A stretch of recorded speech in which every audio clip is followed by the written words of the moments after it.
Thank you, everybody, for joining us. This is our, as Marcy mentioned, our second presentation of this webinar today. So hopefully it will be as good or better as the one that the folks got this morning. I am Lori Cook, and Buddy is going to be joining us in a little bit. This is an AIA, ICC, and NCSEA accredited program. So if you are interested in any of those, you can get continuing education credit for those. I won't spend too much time on the course description because I'm assuming most of you read it when you signed up for the class. The learning objectives for today, we're going to start with some relevant references. You know, where is the WFCM referenced in the IRC as well as the IBC? We're going to talk about some of the wind load increases in the newest version of ASCE 7, that's ASCE 7.16, and how they affect wood design and construction. By no means will this be a comprehensive update on the wind load increases in ASCE 7. There are far better programs out there. Don Scott did an excellent webinar for NCSEA, and ASCE also has information as well. So this is just kind of an overview as related to our standard. We're going to talk about some of the changes within the WFCM and the impact of those changes. And we're going to also talk about the new deformed shank fasteners. They are in the 2018 NDS, and they also have been added into the 2018 wood frame construction manual. So we're going to be doing polls periodically today to keep everybody engaged. So we'll start with our first one. This is the easiest one. There are no wrong answers. Absolutely no wrong answers, and remember that these do not affect your CEUs at all. So go ahead and let us know who is here today. Vote in the poll box, remember, and I wait until about 80% have voted, or 30 seconds, whichever comes first, and certainly our 80% has come first. So let's see who is here. So we have 70% engineers, 19% code officials, 6% architects, and about 5% builders, product manufacturers, or others. So thank you all for being here. We're so glad you're here, and welcome. And back to Lori. Got a good, diverse group. All right. So AWC, American Wood Council, is an ANSI accredited standards developer. So that means that our standards are developed based on a consensus process. Our Wood Design Standards Committee is the committee that is responsible for the development of the wood frame construction manual, and we are regularly audited by ANSI to make sure that we are always in compliance with the regulations that they have on the standards development process. So the 2018 wood frame construction manual is referenced in both the 2018 IBC and the 2018 IRC. You can see it in the IRC in several places, and it is primarily for 1- and 2-family construction. That is actually the name of the document, Wood Frame Construction Manual for 1- and 2-family dwellings.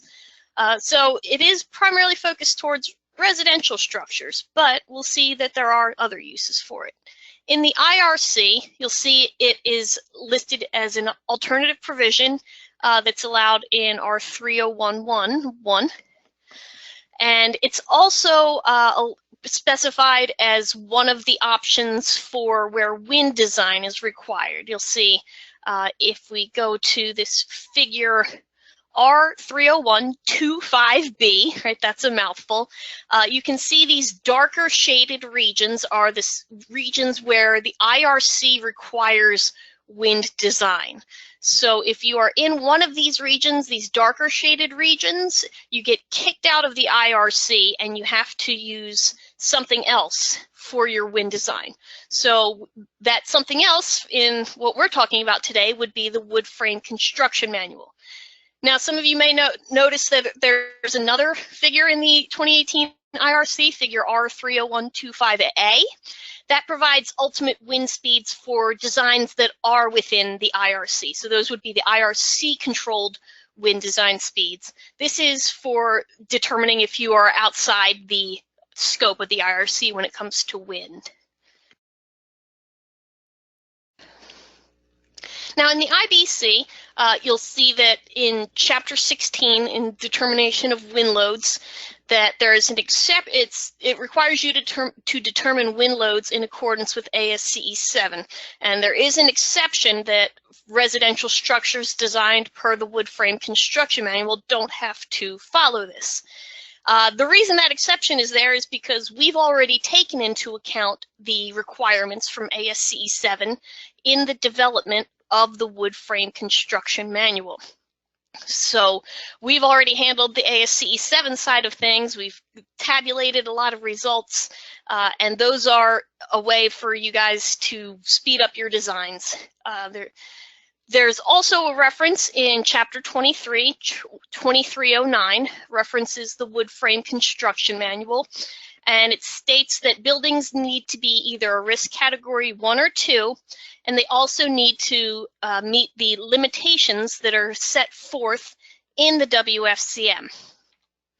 And we're going to explore this a little bit, this table a little more in depth later, but this is what the applicability limitations of the wood frame construction manual. So you can see there are building dimension limits in terms of your height as well as your length and width.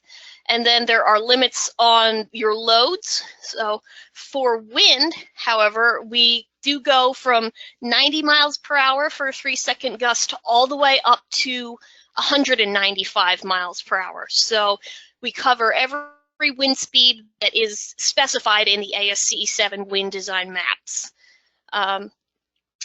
What would be an example for a IBC design that you could use the wood frame construction manual on? You know, it's something like a single-story slab-on-grade structure that's within the length and width requirements. So, you know, something like a restaurant or an office building. The WFCM can help you determine your loads and save you a lot of time in the design of these structures. And it does include both the lateral load requirements for wind and for uplift due to wind, as well as out-of-plane wind, and it includes gravity loads. So with that, let's jump into our second poll. Unfortunately, this one does have a right or wrong answer, but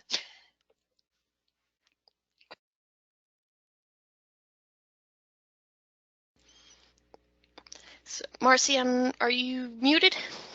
Oh, sorry. Yes, I am. Thank you.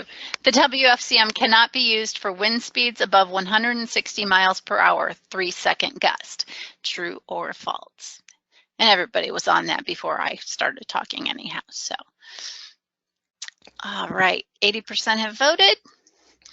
And let's see the answers. 63% say false, 37% say true. So this is not an obvious answer. And Lori, go ahead. So the answer is false. So the WFCM actually can be used for the 3-second gust speed up to 195 miles per hour per the newest ASCE 7. So it'll cover any wind speed on that ASCE 7 map for the US. So the majority of you got it. Good job. All right. Now, in terms of the primary changes in the wood frame construction manual, these are some of the main updates. We have updated the references to the 2018 NDS, and that includes provisions for roof sheathing ring shank nails, as well as the fastener head pull-through design values. We've updated the tables to coordinate with the new ASCE 7-16 wind pressures, as well as the lower wind speed categories. So we go down to the 90, 95, 100, and 105 that have been added. We've revised the provisions to limit the rake overhang lookout blocks to 9 inches, and that's based on those increased wind pressures that are present in ASCE 7-16. And we've also revised our shear wall assembly allowable unit shear capacities, the maximum shear wall segment aspect ratios, and the sheathing type adjustments. And those are going to be be consistent with the 2015 special design provisions for wind and seismic, which you may also hear us refer to as SPIDWIS. So that's that's what that stands for. It's our fun acronym. All right, so the 2018 Wood Frame Construction Manual has 3 chapters as well as a supplement. Chapter 1 we discussed ever so briefly. That's the scoping and general language that covers the limits of the document.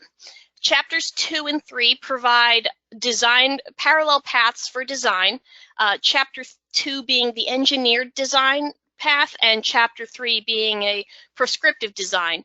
The chapters 2 and 3 do follow the same outline. They are ordered connections and then floor systems, wall systems, and roof systems.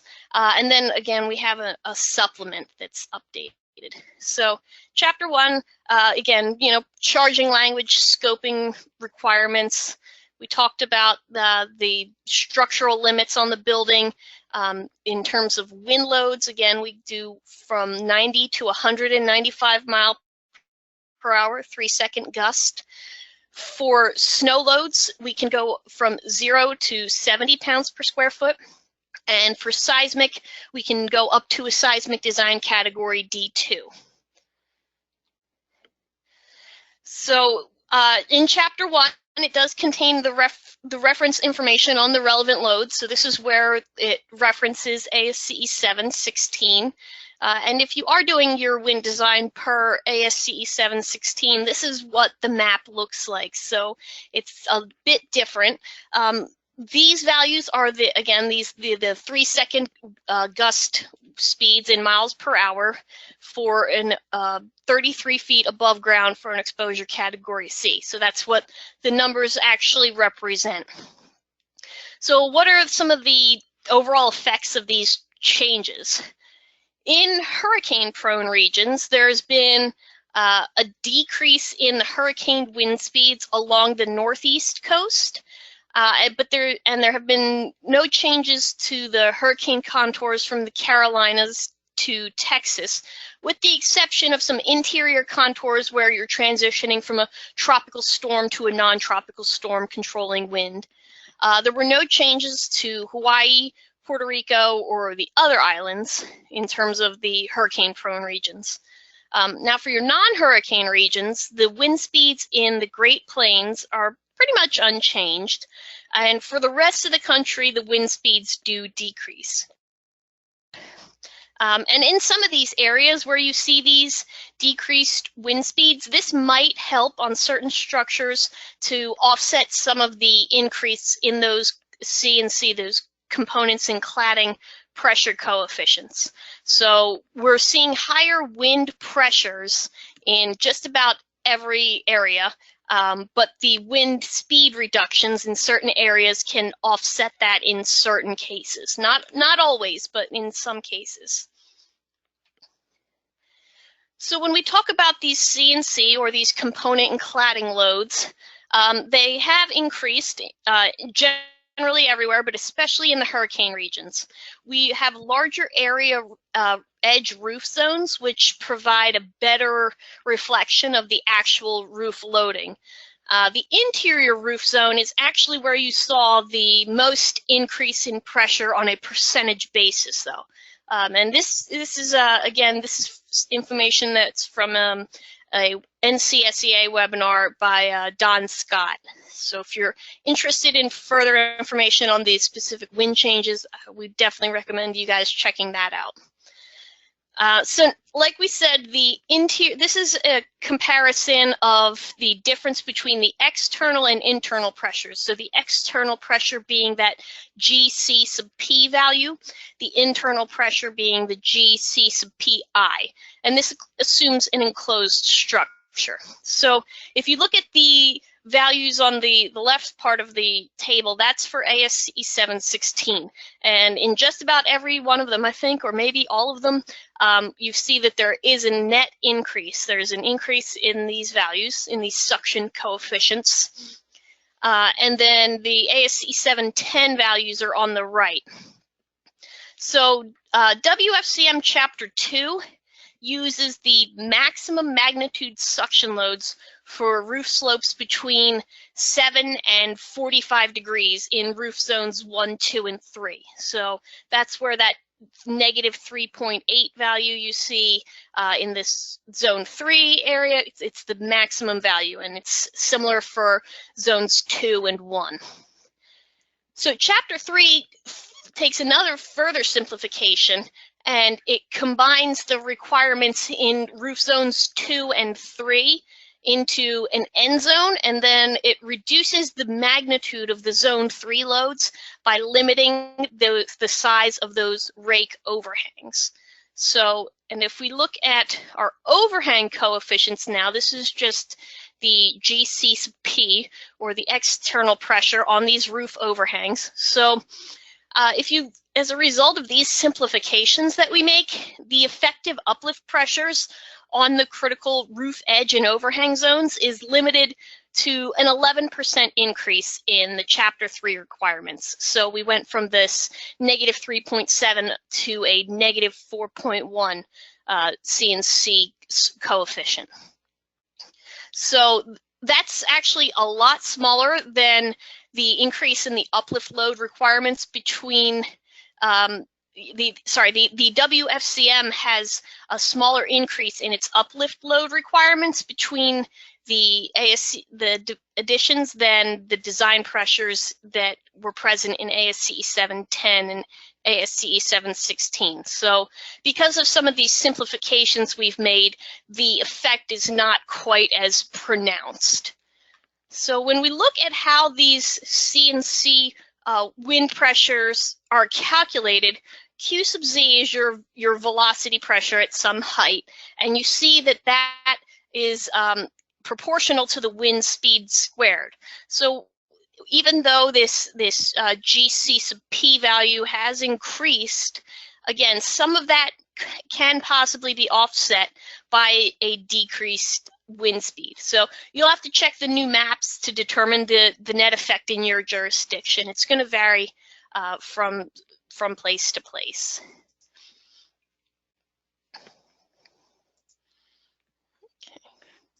Okay, there we go. Now, the 2018 NDS had a lot of changes that had a substantial impact on the wood frame construction manual. So we're going to spend a little time talking about those changes.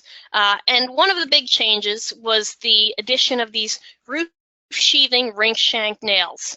And they are, you can see that under deformed shank nails in Chapter 12, there now is this reference for withdrawal for roof sheathing ring shank nails. So there's a withdrawal equation that you can see there, equation 1225. And some of you may have said, well, didn't that used to apply to the post frame ring shank nails? And you would be correct. So this is the roof sheathing ring shank nail and post frame ring shank nail withdrawal design values that is present in the 2018 NDS. So this part, the roof sheathing ring shank nail, has been added. That's new, as well as the references to the roof sheathing ring shank nail in the footnote. Post frame ring shank nails were there, so that part of the table is not new, but the requirement is true for both of them. They're in footnote 2, that they are meeting the requirements of ASTM F1667. So that is a standardized nail that we have a reference for. So if you have some sort of proprietary fastener, that's not going to apply to these NDS equations. So when we look at the typical nail shanks that you can see out in the field, the NDS would only cover the ones on the left, so the smooth shank and the ring shank. If you have something like these fasteners on the right, a screw shank or a barbed shank, the NDS does permit you to use smooth shank values for any other shaped nail in withdrawal. So you would not use the ring shank withdrawal values for these, for example, the screw or the barbed nails. You would only use it for roof sheathing ring shank nails or post frame ring shank nails that are in accordance with ASTM F1667. So another question that comes into play are nail heads. All right, ASTM F1667 is only going to cover full round heads, like you see in the picture on the left here.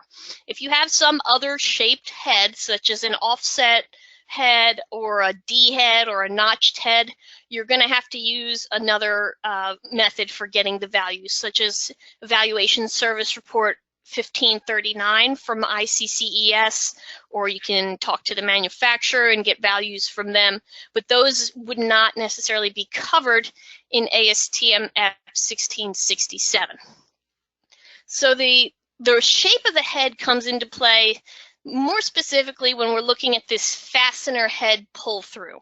So these equations have been developed for use with the nails in ASTM F1667.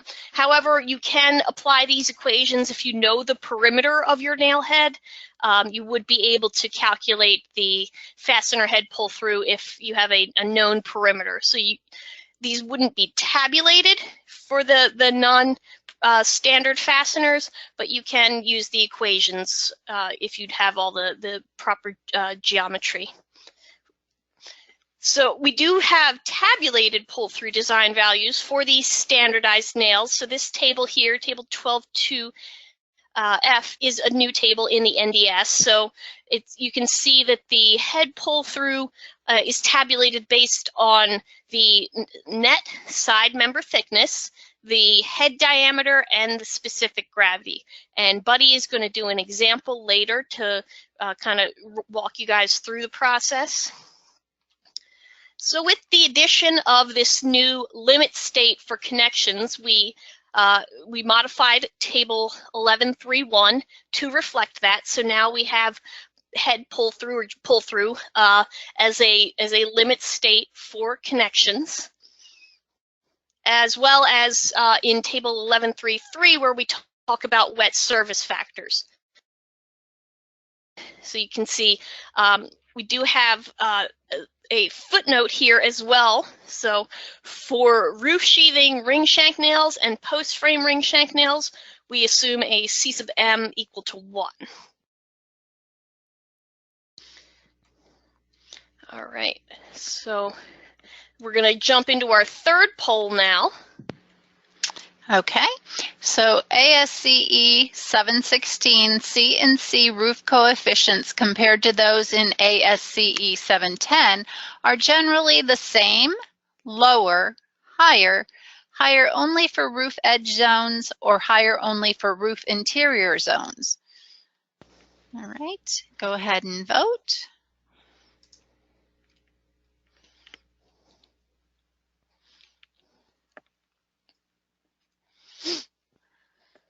All right, so I've got about 33 seconds, so I'm going to go ahead and close.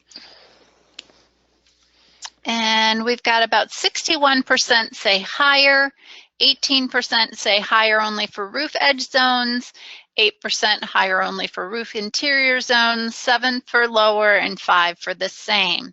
So we're kind of across the board here. I'm going to give it back to Lori to tell you what the real answer is. All right, the majority were correct. It is, let's see, here we go. It is C, it is higher. So in general, the C and C, the component and cladding coefficients, are generally higher. So that's something that kind of precipitated the addition of those roof sheathing ring shank nails that have a bit more withdrawal capacity. So good job on those of you that got it right. And we'll give it over to Buddy here now for the second half.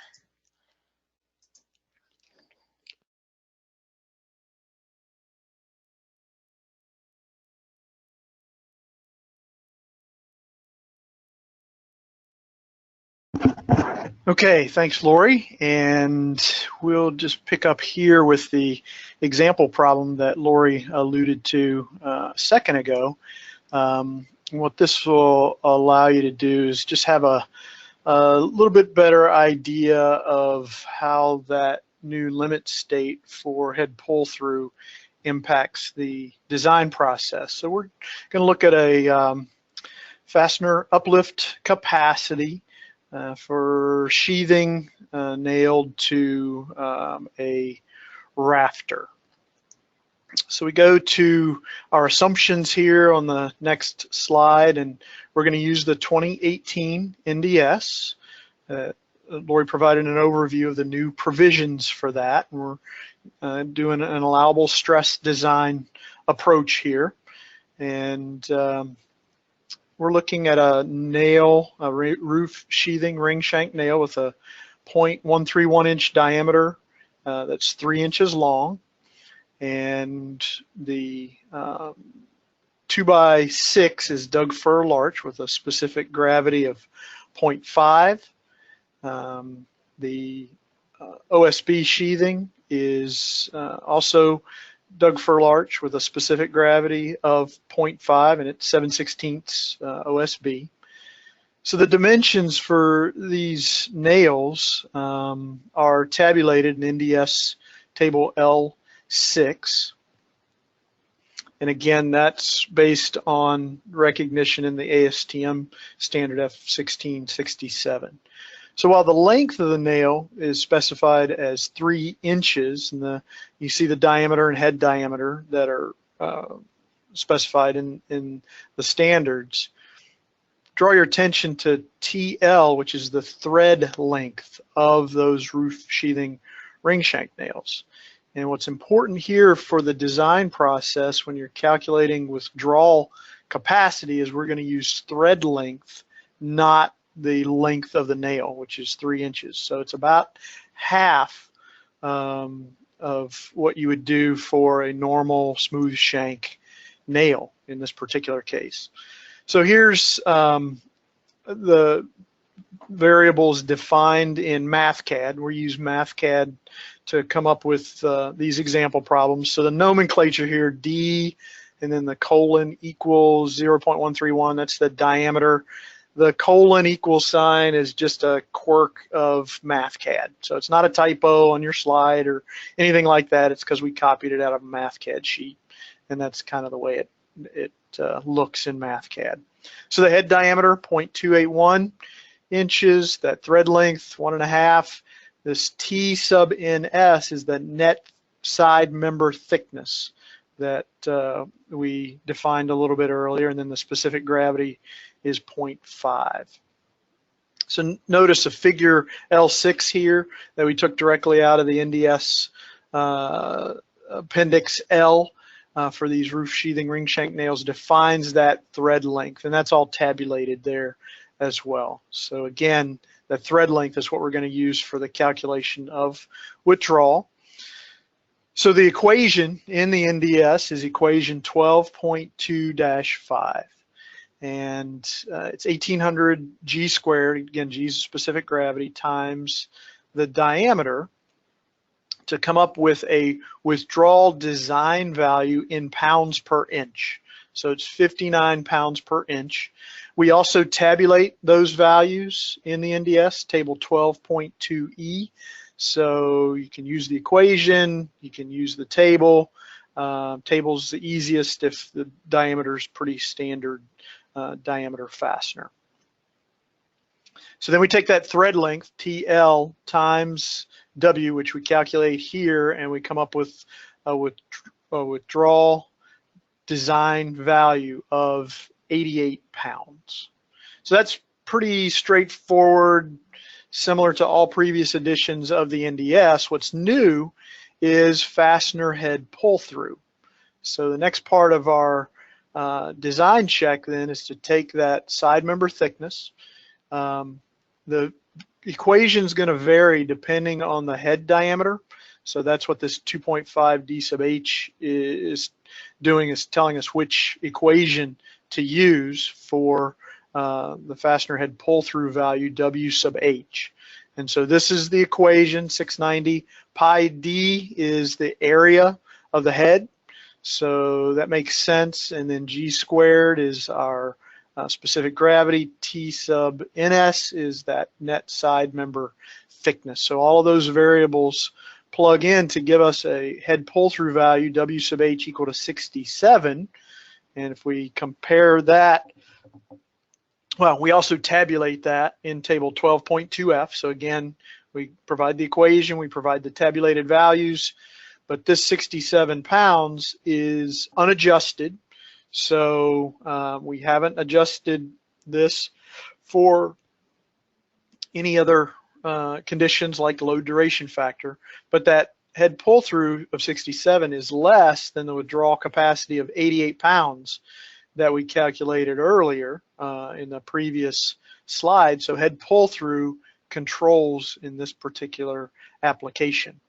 Now, if we were to take this 67 pound design value here and apply, say, 1.6 load duration factor for wind, which is what would be applicable for wind design, then we'd come up with a value of about 107 pounds based on that load duration factor. So we're going to jump to this next slide, which is an excerpt from WFCM table 3.10. And here's where we tabulate some fastener capacities, fastener uplift capacities based on whichever value controls. So if it's withdrawal controlled, that's what's tabulated here in this value. If it's head pull-through controlled, that's what's tabulated here. So using our example, 7/16 wood structural panel sheathing, 0.49 is the closest that we tabulate to the 0.5 specific gravity that we used in the example of for Doug Fir Larch, and we come down to that roof sheathing, ring shank nail, and the design value here is 106. I think we said we'd come up with 107 if it were a 0.5 specific gravity. So that's totally comparable, very intuitive.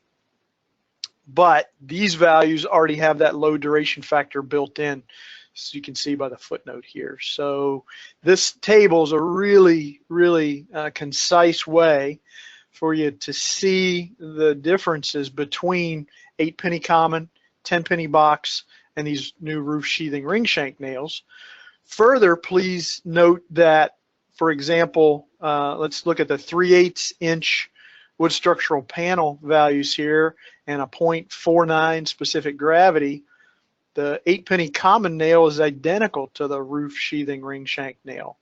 And you say, well, how can that be? Well, it's because of that head pull-through issue and limit state. For these thinner panels, head pull-through is going to control. When we get over here to the thicker panels where that's not an issue, then straight withdrawal is probably what's controlling these values. And so you can see here for the 23/32 values, the roof sheathing ring shank nails are up to 135 pounds of capacity for wind loads.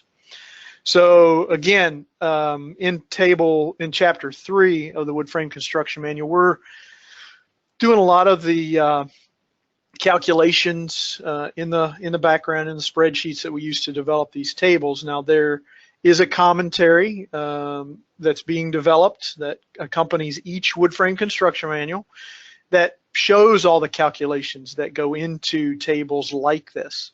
So it's not, you don't have to worry about it being a black box where you don't know what's being calculated in the background. The commentary will provide that background information. So it's not available yet for the 2018 version. We're working on that now. It is available for the 2015 and earlier editions of the wood frame construction manual though. So if you want to take a look at that, you'll get a sense for how that commentary works. So how does this kind of play out into, say a practical application where you're in 110 mile per hour exposure B wind zone, a 7/16 wood structural panel with a specific gravity of the framing of 0.42. So you've got SPF framing, rafter spacing 24 inches on center.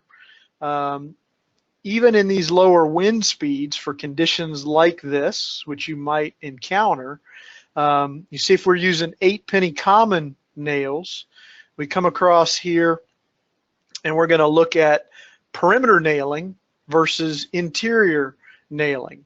So when I talk about perimeter nailing, we're talking about zones 2 and 3 as shown in this picture over here. So we're talking about the edge zones of the roof, zone 2 and 3. The interior nailing is this zone 1 here in the interior where the loads aren't quite as high. So what we're showing is that the 8-penny common nails would require a 6 and 6 nailing pattern on the wood structural panels. When we say 6 and 6, we're talking about 6 inches along the edges of each 4x8 panel and 6 inches in the interior of those 4x8 panels. Whereas in that interior zone, we're at 6 and 12. For the roof sheathing ring shank nails, we can get by with 6 and 12 in the perimeter as well, on the edge of the roof as well. So it simplifies the nailing pattern for a roof, even though those edges have higher wind loads because of the increased CNC coefficients. So there's one application. There may be quite a few others where you can simplify your nailing pattern down to just one nailing pattern for the entire roof, making it much easier on the installers going through to nail that off. All right, so that's an example. We're going to jump back into chapter 2 now and just walk through primarily what's changed as we move into the 2018 edition of the standard. So chapter 2 is the engineered requirements. So for designers in our audience today, what's really helpful with this particular chapter is that it allows you to pull values out of the tables that have already been calculated per ASCE 716. So we've done all that work for these low-rise structures, 3 stories or less, within the limits that are specified in a table like this. So table 2 is the first table you'll see when you get into chapter 2. So that'll give you a sense of whether these engineered design provisions are applicable. So it's the same building height, mean roof height, and number of stories, but there are a few nuances here like load-bearing wall height that I've highlighted here with this red box. You can design a load-bearing wall up to 20 feet tall per the engineered design limits. When we get to chapter 3 in a little bit, you're going to see that that's going to be limited to 10 feet. But in chapter 2, you can go up to 20 feet for a load-bearing wall. We've done webinars in the past. Last fall, we did one on tall wood studs in high wind applications to show the assumptions that we make in the wood frame construction manual and that you can make in your design process for that. So I'd encourage you to go back and take a look at that free webinar, recorded webinar as well, if you want to earn some more CEUs if you didn't get a chance to see that one. But this table then lets you get into the provisions of chapter 2. And one of the first changes you'll see in this table, 2.1.3.1, are the adjustments for wind exposure and mean roof height. We've added adjustment factors for the lower mean roof height buildings. So we used to just truncate it or call it all factor of 1 here for main wind force and CNC, even for the low 1-story structures. But you can see you can get as much as a 21% reduction in your CNC loads for your 1-story structures, up to 15 foot mean roof height. So that's a pretty substantial reduction, and felt like that would be helpful in the design process. We've also clarified where these adjustments apply to both main wind force and CNC. So we're going to tabulate values in chapter 2 for exposure B. You can use this table and these adjustments to adjust up for exposure C and exposure D for these various roof heights up to 33 feet. So this is a pretty helpful table. The footnotes to all the other tables that we'll look at tell you when you can take those adjustments. One of the things Lori alluded to earlier is that for these lookout blocks used in rake overhang applications, the lookout blocks are installed on the exterior of the structure as opposed to outlookers that frame back into the interior of the system. We've limited that to 9 inches. That's down from a 2-foot allowance that we had in earlier editions, and that's because of these increased wind loads at the edges of the structure. We just can't get those to work with the detailing for these higher wind loads. So this 9-inch limit allows you to continue to use the wood frame construction manual provisions. Now, it doesn't mean you can't engineer a larger lookout block overhang. You can do that using ASCE 7 or the wind loads from ASCE 7 and the NDS to engineer that. But for use in the wood frame construction manual, this is a hard limit that we've instituted. So this then is the outlooker uplift connection, and again, the outlooker frames back into the system here. And so this is the outlooker that comes in across the top of this gable end wall framing, and so this allows us to get to that 2-foot L/2 or 2-foot overhang for a larger overhang and get the detailing that we need to accomplish that. One of the things you'll notice in these tables where we've made a change is we've incorporated these lower wind speeds, 90, 95, 100, 105. So since that's a big part of the country now, and folks may want to calculate because of these higher wind loads, we've incorporated those into the wood frame construction manual. But if you were to look at 110 here at 238 pounds per linear foot, this is based on a 12-inch on center outlooker spacing, you'd see about a 27% increase over the loads from previous editions of the standard, and it's because of those increased CNC loads. So you see it go up pretty quickly there. The footnotes to this table, which we didn't include in the slide, but it's in the standard, allow you to go to 16 and 24-inch outlooker spacings, and other footnotes as well will limit and talk about sheathing thickness limits and things like that. But this next detail will give you a sense of what we're looking at in terms of, oh, nope, that's a detail that's coming up a little bit later, sorry. This table, 2.4, then has the roof and wall sheathing suction loads for a gable roof system. Again, these are increased based on the new loads. This is a hip roof system, which is new to the wood frame construction manual, so we've tabulated hip roof suction loads as well, and you'll find those probably beneficial over the gable roof loads. We've eliminated the 0 and 12 to 1 and 12 roof pitch for these lateral diaphragm loads. They just not practical for tabulating in the WFCM standard and probably not as used as much. We get to the wall stud bending tables. We've added the minimum induced bending stress based on a 9.6 pound per square foot minimum load that's specified in ASCE 7. So if you calculate for 90 mile per hour wind speeds and it ends up lower than that 10 PSF for whatever reason, you may see that show up here in a couple of cells in the table for these 20-foot studs, for example. That 10 or 9.6 PSF minimum would control over these values that are tabulated here. So just note that minimum induced bending stress based on the minimum specified. Same for these wind loads on studs.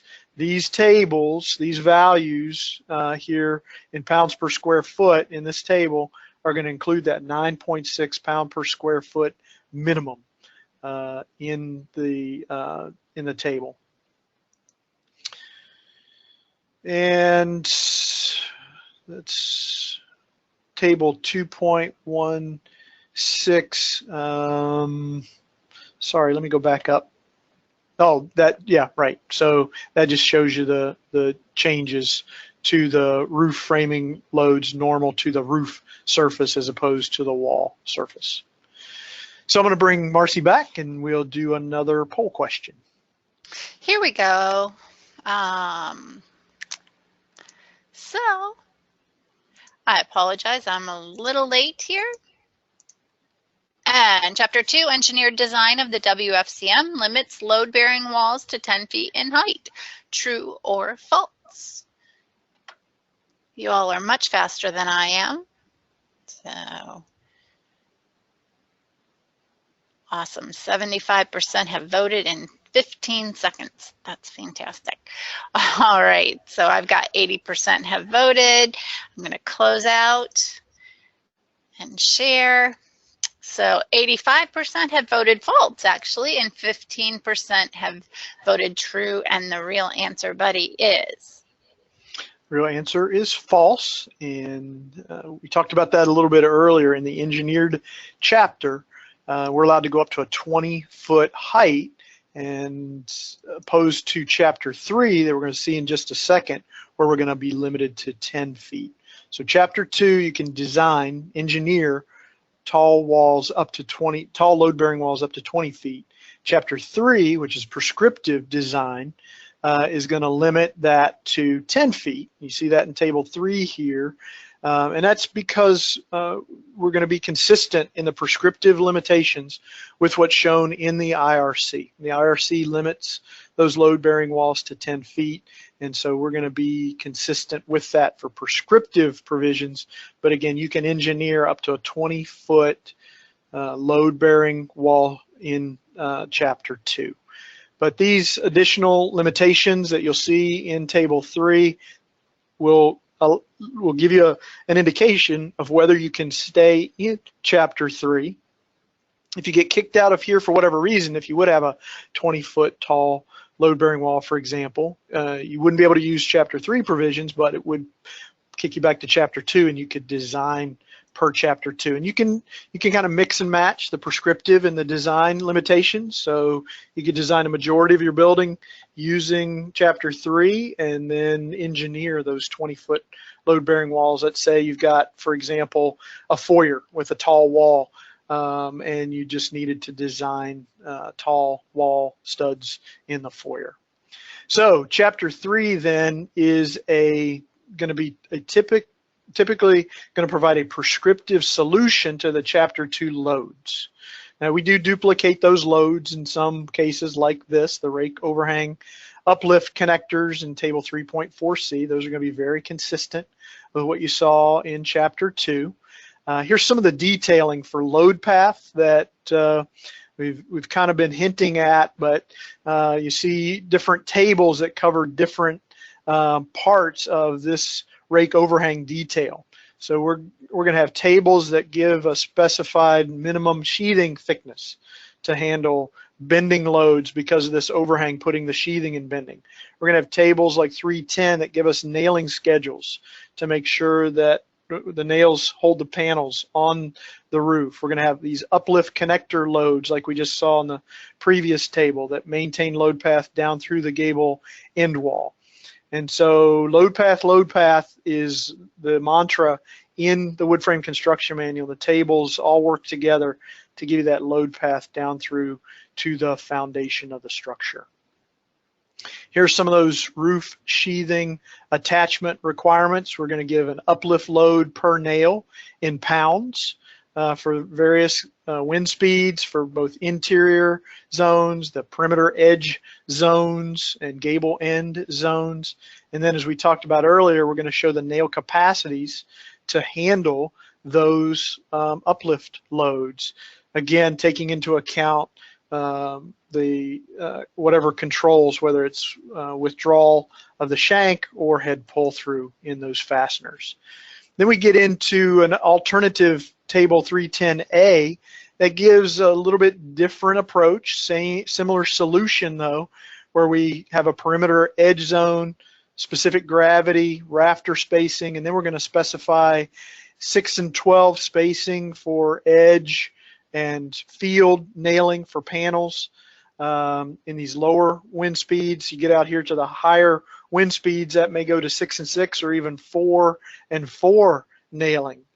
And then certain cases with 24-inch on center rafter spacing where we've exceeded the capacity of the sheathing, 7/16 sheathing that's assumed for this particular table. So you'd have to actually go to a thicker sheathing to make it work in these higher wind speeds and higher spaced truss or rafter situations. We've got roof sheathing requirements for our structural panels. So again, just different pieces of the load path here to make sure we don't exceed any part of the load path for structural panels or nailing. And those have all been updated to the new wind speeds. We get into then table 317D, and this is the table that provides the shear wall assembly allowable unit shear capacities, maximum shear wall aspect ratios, and sheathing type adjustments. So if you've ever used the wood frame construction manual to design shear walls, you know that this table kind of gives an easy way based on the configuration of your shear walls with, for example, exterior wall sheathing at 7/16 inches and 16 inches on center, and an 8-penny common nail at 6 inches edge nail spacing, so 6 and 12 nail spacing. So in previous versions of the wood frame construction manual, we showed a 3.5 to 1 aspect ratio here, but it got a little confusing if we had gypsum only walls. And so we made a revision here to show that if you've got gypsum as part of your wall system, which you can use to add to your capacity for wind design, that's going to be limited to 2 to 1, just like the limits we have for seismic design.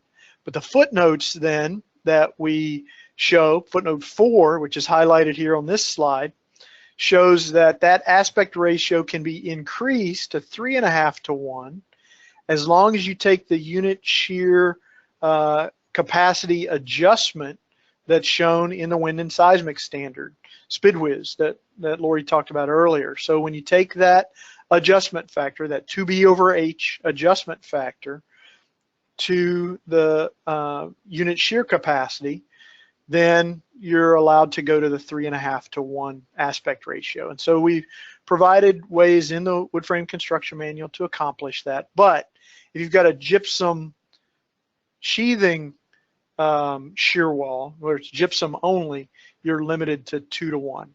And this 3.5 to 1 limit and that adjustment applies to both wind and seismic.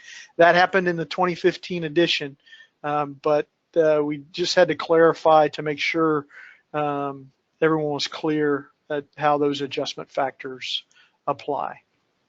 Then we get into rafters resisting uplift. We talked about the new loads on the roof system.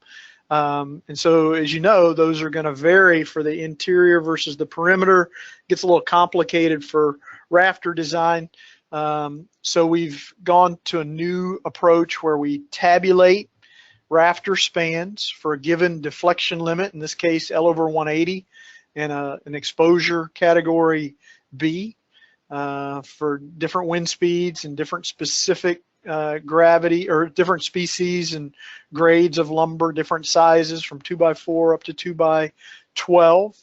And then we're going to provide a table in a footnote that gives an easy way for you to adjust that span for a different deflection limit, like L over 240 or L over 360, or a different roof pitch. So at L over 180, we're going to tabulate those spans at a 12-12 roof pitch.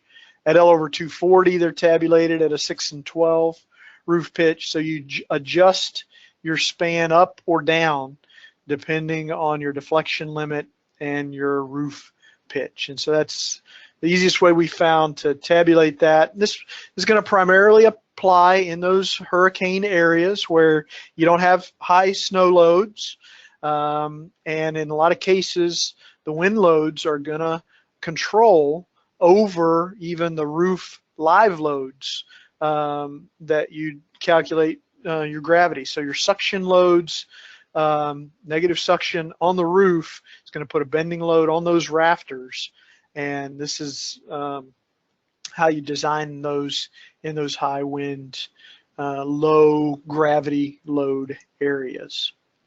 So I'll ask Marcy to come back again and take the next and final poll question. All right, and everybody's going right away. Okay, awesome. Fastener uplift capacity is limited to the lesser of withdrawal capacity or fastener head pull-through capacity. All right, and so we've got 40% that have voted already, and everybody's mostly voting for the same answer, so that's great.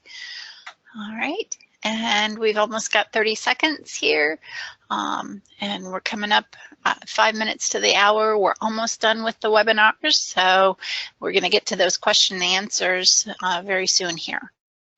So I'm going to go ahead and close and then let you know how people answered. 96% say true, 4% say false, and I'm going to give you back to Buddy to discuss the real answer. Okay, so the answer is true. And we talked earlier about a new limit state, which is fastener head pull-through capacity, which we use to make sure we don't exceed the panel's capacity to keep from pulling through the head of those fasteners. So with the new roof sheathing, ring shank nails, other deformed shank nails with higher withdrawal capacities out of the wood members, the rafters, we got to make sure we don't exceed other limit states. So very good. I'm gonna, Marcy, talk a little bit about some additional resources, trying to anticipate some of the Q&A that's coming, and then I'll have you come back and close us out here in just a couple of minutes. But sounds good. This is the link to, and Brian will probably share this with you in the chat box, but this gets you to this free download version of the wood frame construction manual. So I mentioned earlier the wood frame construction manual commentary is being developed. That's coming soon. Once that's available, then we'll print the wood frame construction manual and make a printable PDF available for purchase as well. So if you like buying the PDF version and being able to search that and print from it, make comments in it, that type of thing, that will be available here after the commentary is finished up, probably sometime toward the end of this quarter. So in the interim, you can download this view-only non-printable version to take a look if you need to. This question mark here is a way to give you a sense of links to the document that gives an overview of what's changed. And so I'm going to go to our website real quick and switch over to that so you can see where to find that information. So here's the link to download the view-only copy. Here's the link to download what's changed. When you click on the download version, you're going to get this PDF. When you click on what's changed, it's going to get you to this paper. And so those are a couple additional resources that are free for you to download after our webinar is over today. I'm also going to then reference this technical advisory because this was talked about in the earlier webinar today, so we have the luxury of knowing some of the questions and some of the resources that we talked about earlier today.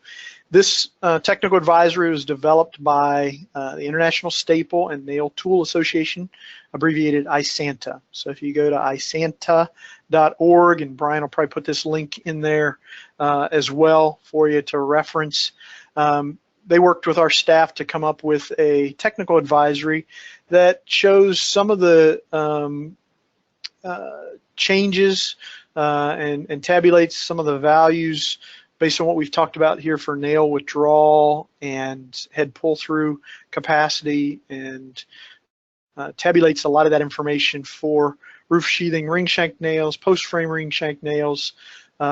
This group also develops the evaluation service report, ESR 1539, that Lori talked about earlier, and so you can download that ESR report there as well. We get a lot of questions about power-driven fasteners, and so this is your best resource for information about power-driven fasteners and how those relate to values in the NDS and in the wood frame construction manual. So I'm going to stop there, and we're at the top of the hour. We're have Marcy close us out, and then we'll come back for some other Q&A. So if you want to hang around for that, we'll probably do about 10 or 15 minutes of Q&A after Marcy's done. Okay, so let me get this back to me. We're all set. And all right, so thanks, Buddy and Lori. We have just real quick information. Our partner organization Woodworks provides wood project assistance and other resources. If you want to reach out to them directly, you can email help@woodworks.org or visit their website at woodworks.org project assistance.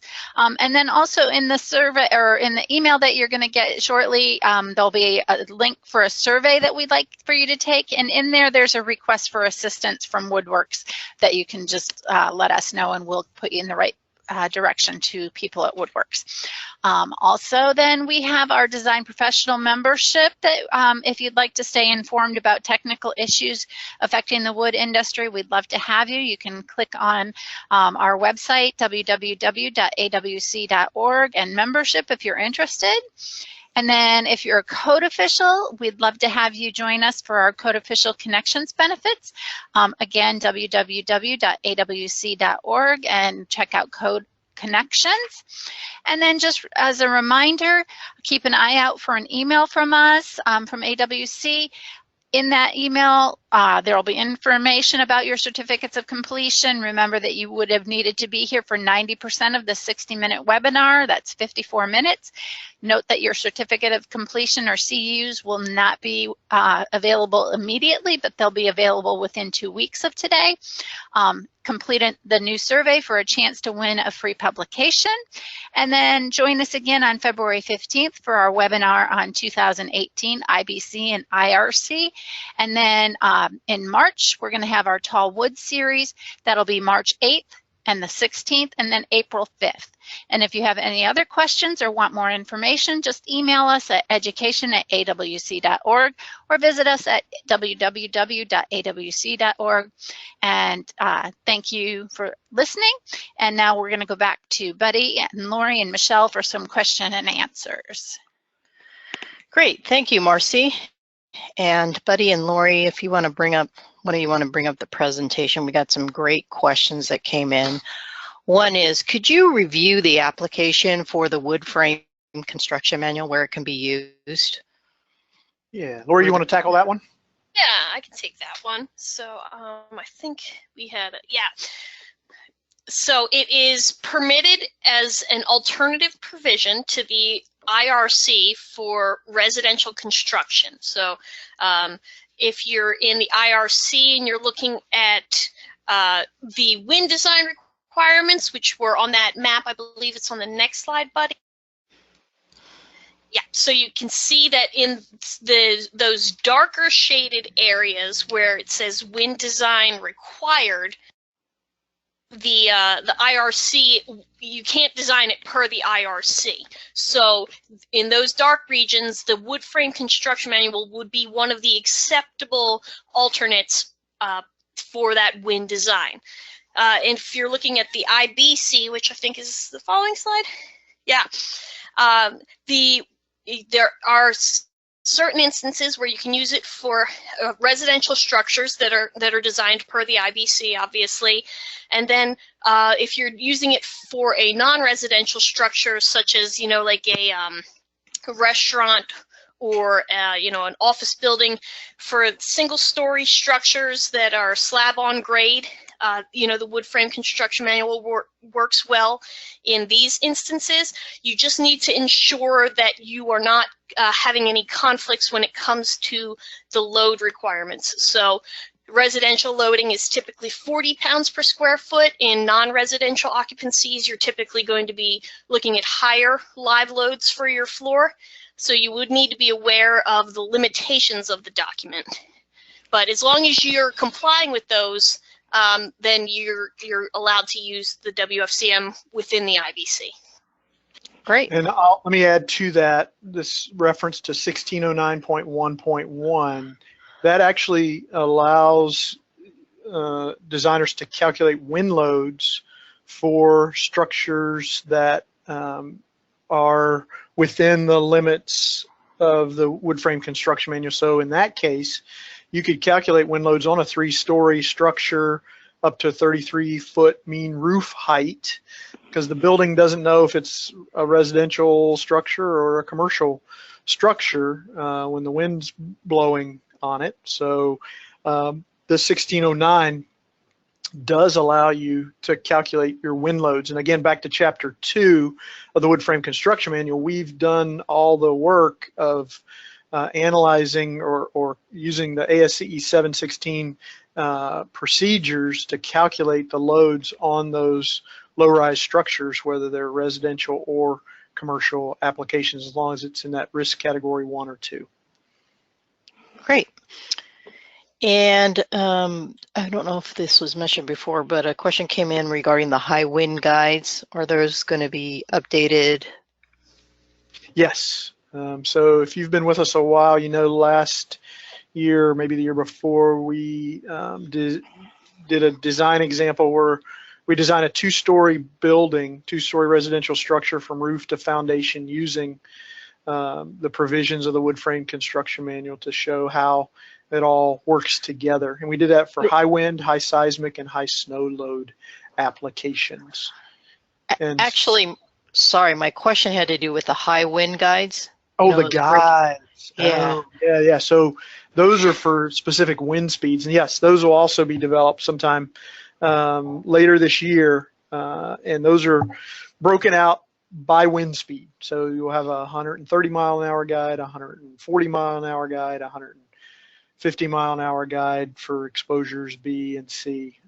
So those will come probably later this summer, early fall. Great. Another question was about overdriven nails and how does that affect the capacity? What are resources to address that issue? You want me to take this one, buddy?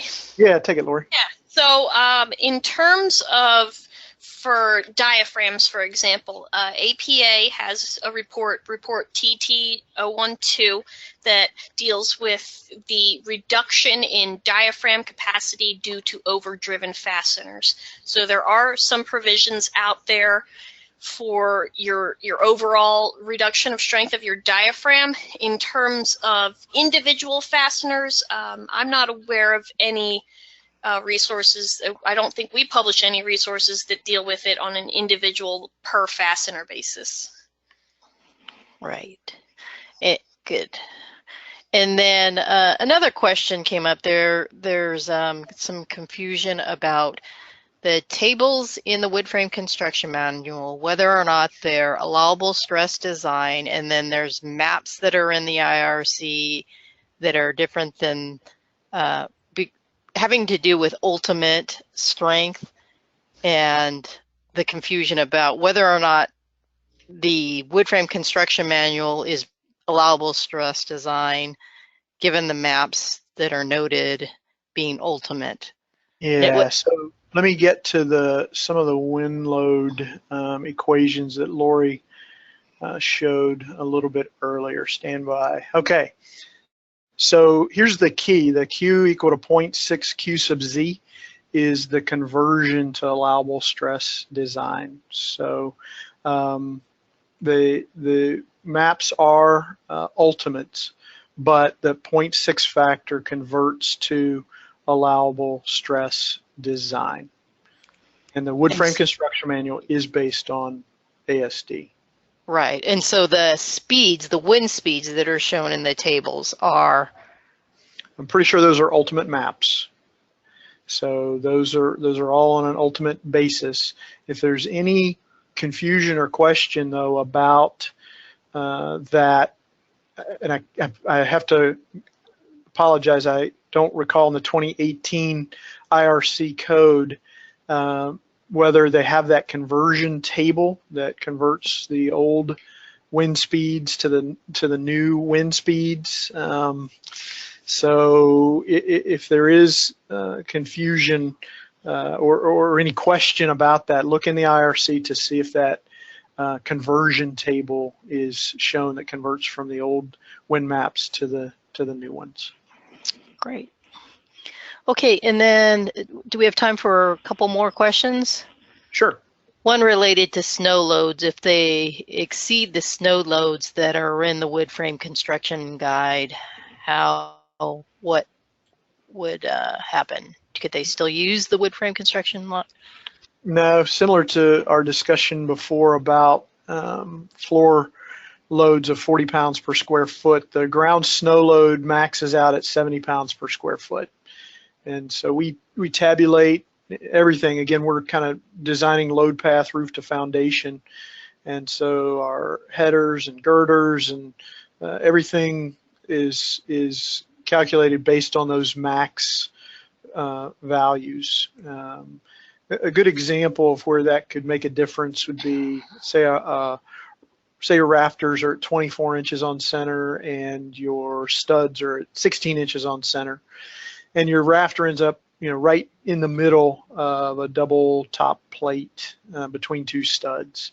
So we actually have to look at the capacity of that double top plate in weak axis bending to make sure we don't exceed those capacities. And so if we jack up the snow loads or the floor loads above what's assumed in the wood frame construction manual, then we have to do something different as far as a higher grade of lumber top plate or something that would maintain that load path. So those are why some of those limits are there. Doesn't mean you can't design them individually. It's just why we put some limits on to be able to tabulate what we tabulate. Okay. Okay, and then another question came in regarding the use of 1.6. There was some calculations that were referred to, and I'm going to the slide, that had the 1.6 and whether or not which one governed in the application of 1.6. And I'm trying to find the table. It's on slide 40. So yep. Could you explain the 1.6 and the application? So I'm going to actually back up one slide just because when we finished our calculation here of the comparing fastener head pull through with withdrawal, we ended up comparing 67 pounds for head pull through with 88 pounds for the withdrawal capacity. We saw that 67 pounds is what controls. That's an unadjusted capacity. That doesn't have any kind of load duration adjustment on it whatsoever. If we put a 1.6 adjustment on it, we're going to end up with something closer to this, which is about 106, 107 pounds for that type of fastener and specific gravity. And so the tables here show where that 1.6 has already been applied to all the values in this table, and it applies to withdrawal capacity and head pull-through capacity. So that's not a steel control. It's a wood control. So that's why load duration applies to both of those limit states. Great. So I think we could wrap it up now, unless either of you had something more to say. No, thanks everyone for being here with us today, and we look forward to having you back next month for the 2018 IBC and 2018 IRC overview of changes having to do with wood construction. Have a great day. Thanks, everybody.